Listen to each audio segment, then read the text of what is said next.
नमस्कार, कसे आहात सगळे? मजेत ना? असायलाच पाहिजे. आज मी तुम्हाला देवकार्याला प्रारंभ याविषयी गोष्ट सांगणार आहे. तर लक्षपूर्वक ऐका. माझी गोष्ट आवडल्यास लाईक, शेअर आणि सबस्क्राईब करायला विसरू नका.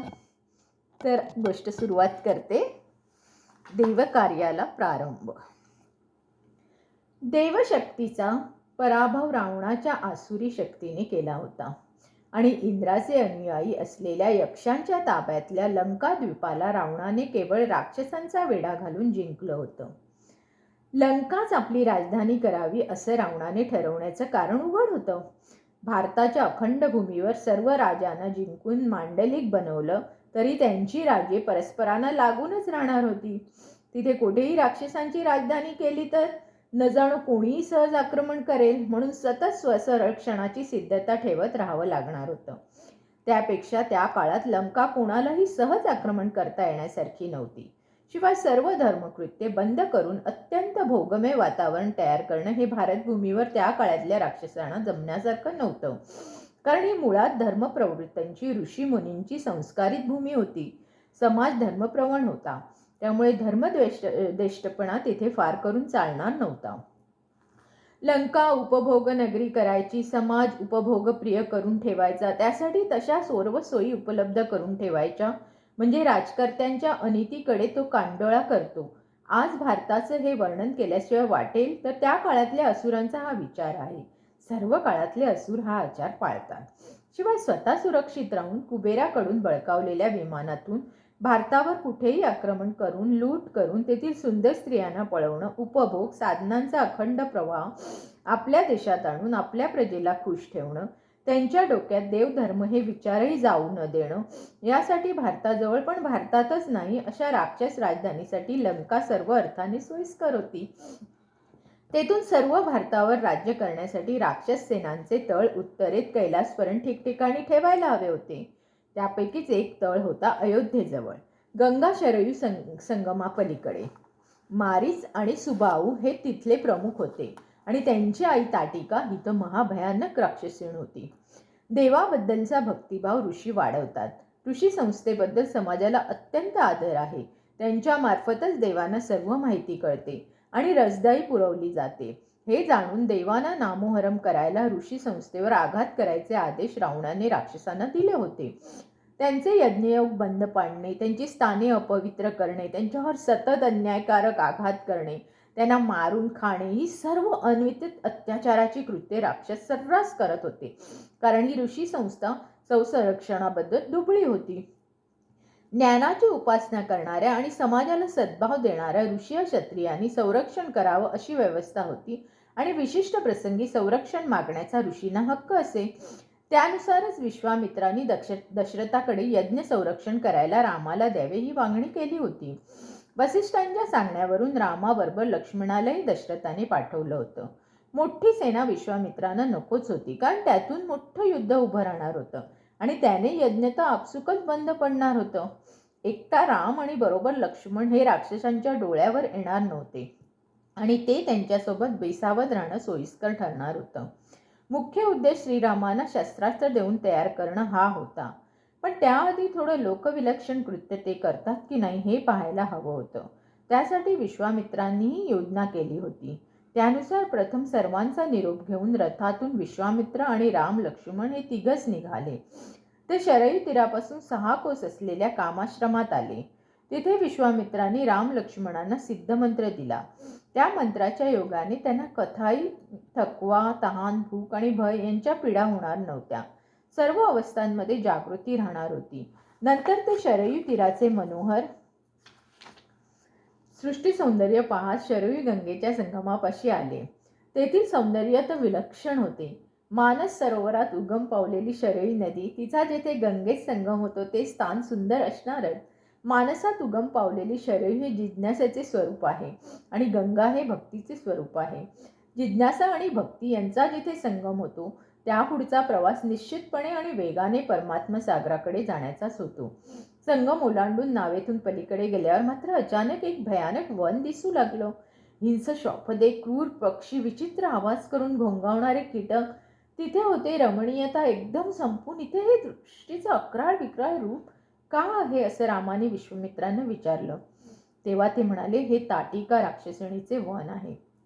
तर मी आता तुम्हाला ताटिकेचा वृत्तांत सांगत आहे.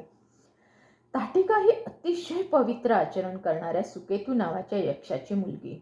तिला जन्मजात विलक्षण शक्ती प्राप्त झाल्या होत्या. त्यातून ती सुंदरही होती. त्या काळात सर्व देवांचा पराभव केलेल्या आणि त्यामुळे उन्मत्त झालेल्या सुंद आणि उपसुंद या दोन राक्षस बंधूंपैकी सुंद या ज्येष्ठ बंधूशी तिचे लग्न सुकेतीने लावून दिले होते. त्यामुळे शक्तीला उन्मत्तेची जोड मिळाली. सुंद उपसुंद हे मोठे वीर तर होते, पण त्याबरोबर त्यांनी मोठं तप करून ब्रह्मदेवाकडून असा वर मिळवला होता, तुम्हाला इतर कोणीही पराभूत करू शकणार नाही किंवा मारू शकणार नाही. त्यामुळे मुळात पराक्रमी असलेले ते दोन राक्षस सगळ्या जगाला भारी पडले. पण इतर कोणीही तुम्हाला मारू शकणार नाही, यामध्ये एक खोच होती, ती म्हणजे ते एकमेकांना मारू शकणार होते. जेव्हा त्यांनी सर्वांना त्रास देऊन त्राही भगवान करून सोडलं होतं, तेव्हा देवांकडून तिलोत्तमा नावाच्या अप्सरेला पाठवण्यात आले. तिच्यावरून दोघांमध्ये युद्ध झाले आणि परस्परांना मारून ते मेले. हे होईपर्यंत ताटिकेला सुंदापासून मारीच आणि सुबाहू ही दोन मुले झाली होती. पतीचा उन्मत्तपणा पाहून आणि जन्मजात असलेली शक्ती तिच्याजवळ होती, शिवाय नियंत्रण करायला कोणीही नव्हतं. त्यामुळे ताटिका अस्वस्थ होऊन वनामध्ये ऋषींना छळू लागली. एकदा तिने अगस्ती ऋषींना असा त्रास देण्याचा प्रयत्न केला. तेव्हा तिला राक्षसी हो असा शाप दिला. त्यामुळे ती अधिकच चेकाळली आणि विलक्षण उत्पात करू लागली. माणसे मारून खाऊ लागली, सर्वांचा छळ करू लागली. शक्तीला योग्य कार्याची दिशा नसेल आणि त्यात उन्नतपणाची जोड मिळाली असेल तर अनियंत्रित शक्ती विकृत स्वरूपाचे व्याप्त याचे ताटिका हे उदाहरण आहे. हिच्या बाबतीत राम काय करतात हेच विश्वामित्रांना पाहायचे होते आणि जगाला दाखवायचे होते. ताटिकेची हकीकत सांगून विश्वामित्र म्हणाले, रामा, आपण इथून नको जायला, कारण या मार्गावर ताटिकेचे भय असणार आहे.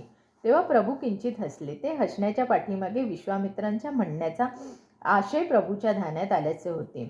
कारण राक्षसींना भिवून जर का राम मार्ग बदलत असेल तर तो राक्षसांपासून यज्ञांचे रक्षण कसं करेल, असा प्रश्न येणार होता. तसे श्रीरामाने बोलूनही दाखवले आणि ते ताटिकेचा वध करायला सज्ज झाले.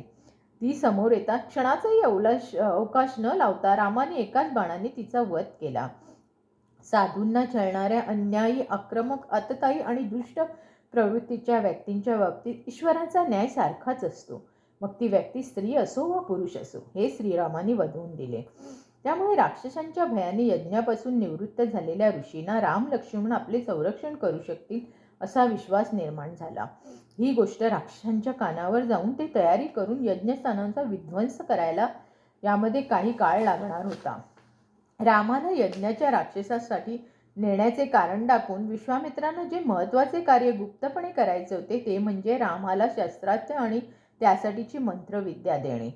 ताटिका वधाच्या दुसऱ्या दिवशी सिद्धाश्रमामध्ये विश्वामित्राने श्रीरामाला अत्यंत सामर्थ्यवान अशी पाशुपत आणि ब्रह्मशीर ही अस्त्रे दिली आणि त्याबरोबर सर्प, गरुड, अग्नी, वायू, पर्जन्य अशी एकूण 77 अस्त्रे दिली. वायू, विष्णू, कूर्म, काळ आणि नक्र ही 5 चक्रे, शूळ, त्रिशूळ, महाशूळ ही शस्त्रे, कौमादकी आणि शिवोदकी अशा 2 गदा, तसेच शिवशक्ती, विष्णुशक्ती, दिव्य धनुष्यबाण आणि मल्लविद्येला सहाय्यकारी सिद्धी सर्व मंत्रासहित दिल्या आणि मग पुढे ते यज्ञस्थानी गेले. ताटिका वधामुळे रामाच्या बळाबद्दल विश्वास निर्माण झाल्याने ऋषी समुदाय यज्ञासाठी आला होता. यज्ञ सुरू झाल्यापासून 6व्या दिवशी ताटिकेची मुले आणि तेथील राक्षसगणांचे अधिपती मारीच, सुबाहू यांचा विध्वंस करण्यासाठी आले. घाबरलेल्या ऋषींना धीर देण्याचं काम लक्ष्मणावर सोपवून रामाने मारीच राक्षसाच्या दिशेने त्याला लागणार नाही अशा पद्धतीने एक झंझावती बाण सोडला. त्या बाणाच्या पिसाऱ्याचा झोत एवढा प्रचंड होता की तो महाशक्तिशाली मारीच राक्षस उडून समुद्राकिनारी जाऊन पडला. दुसऱ्या बाणाने रामाने सुबाहूला ठार केले. तो मारीच राक्षस एवढा घाबरला की राक्षस वेश टाकून देऊन ऋषीचा वेश धारण करून तो चक्क जपतप करू लागला. तो संपूर्णपणे तपस्वी झाला. रामाला ईश्वर मानू लागला. एक कुटी बांधून राहू लागला. त्याला रामाने ठार न मारण्याचे कारण त्याच्यात सत्वशीलतेची दुगदुगी होती आणि शिवाय रामकथेतील पुढच्या प्रसंगात त्याला कांचन मृगाचे कामही करायचे होते. कारण त्याच्या कमनशिबाने तो रावणाचा मामा होता आणि त्याच्या नशिबाने त्याला रामबाणाने मरण येऊन मुक्त व्हायचे होते. मारी सुबाऊचे परिपक्व झाल्यावर ऋषींना सांभाळायचे काम रामाने स्वतःकडे घेतले आणि एवढा वेळ त्यांना धीर देऊन कंटाळलेल्या लक्ष्मणाने बाहेर येऊन उरलेल्या राक्षसांचा वध केला. रावणाचे अयोध्याजवळील महत्त्वाचे राक्षसांचे ठाणे नष्ट झाले आणि आता राम लक्ष्मणांना घेऊन विश्वामित्रन सुखाने जनक राजाकडे जाता येणार होते. तर आजची गोष्ट मी इथेच संपवत आहे आणि उद्या मी तुम्हाला पावन पदस्पर्श ही गोष्ट सांगणार आहे. खूप मजेशीर आहे. तुम्ही अगदी माझं एकही एपिसोड न विसरता पाहत राहा. मी खूप पुढे तुम्हाला रामायण खूप छान आहे, आपण ते ऐकत राहू आणि मला तुमची अशीच साथ हवी आहे. नेहमीप्रमाणे माझ्या चॅनलला लाईक, सबस्क्राईब आणि शेअर करायला विसरू नका. कारण तुमच्या ह्या लाईक, शेअर्स आणि सबस्क्राईबमुळे मला अजून उत्साह येतो आणि मी अजून छान छान गोष्टी तुम्हाला सांगू शकते. तर प्लीज माझ्या चॅनलला लाईक, सबस्क्राईब आणि शेअर करा. धन्यवाद.